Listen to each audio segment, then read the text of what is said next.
Kalupitan ng hayop.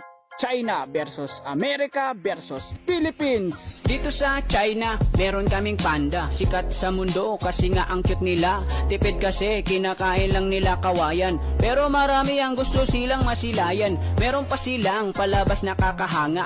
Kung fu panda, gusto ng bata matanda. Hayop namin dito sa China malupit. Ang lalaki nila pero mabait. Walang laban yang panda nyo sa aming eagle. Hayop ng Amerika, hindi magpapapigil. Bald eagle namin mga pakpak ay malapad.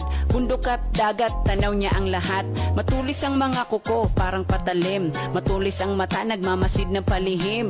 Simbolo ng kalayaan na lumilipad. Hari ng himpapawid, wala nang katapat.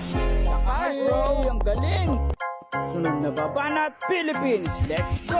Panis yung panda nyo, panis yung eagle nyo. Sa hayop sa Pinas, baka masyak kayo.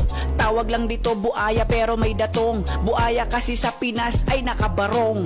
Bahay opisina, kulungan nila aircon. Pera na ninakaw, aba bilyon-bilyon. Kakaiba buaya namin dito sa Pinas. Masahol pa sa hayop, hayop kumurap.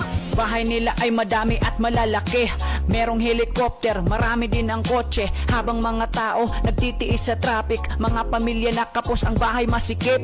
Kaya walang tatalo kung kahayupan lang. Buaya dito sa Pinas ay mga halang. Nagpapakasarap sila sa kaban ng bayan, habang tayo ang nalulugmok sa kahirapan.